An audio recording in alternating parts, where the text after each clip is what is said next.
Very straightforward question. As chairman, would you support the expulsion of John Burns for the Georgia GOP?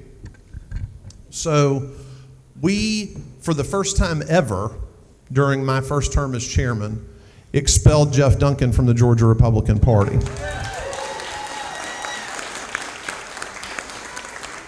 And we did that because there was a clear, unimpeachable record with Jeff Duncan of campaigning against Republicans. He refused to vote for Herschel Walker in 2022 and went on international television to brag about it.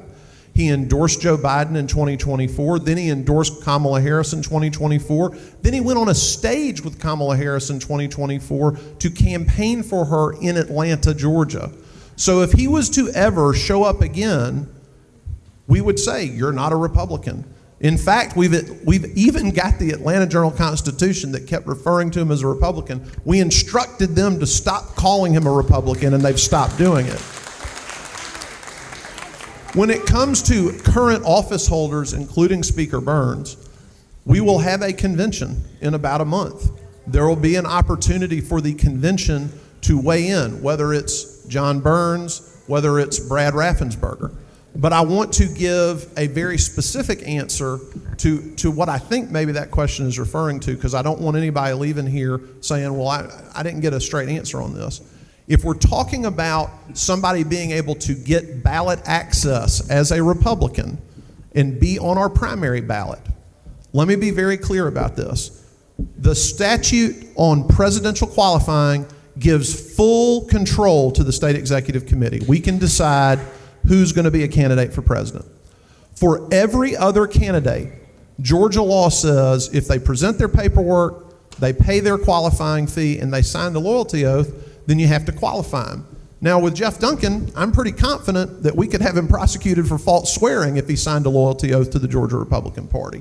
But when we're talking about a lot of these other people, what we're talking about is a lot of litigation. Some of you have reached out to me to talk about Rule 44 out in Texas and what they're doing out there to try to restrict ballot access. One big difference between Texas and Georgia is there are two West Texas oil billionaires. Point of information, is there a time limit on these?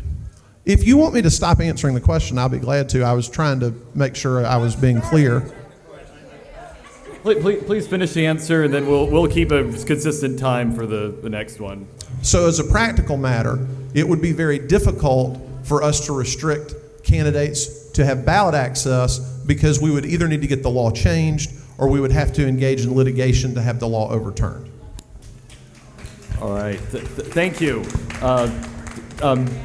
David Cross, same question. Can you believe this guy? It took 3 minutes. All right. What John Burns did, absolutely wrong. All right. Do I get to decide if he's tossed out? That's up to the delegates at the state convention. But I will tell you this, if John Burns is pushed out, he's going to run as a Democrat.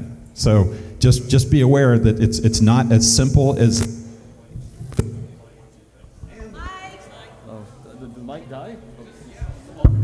There we go. All right. Good enough. All right. Next question.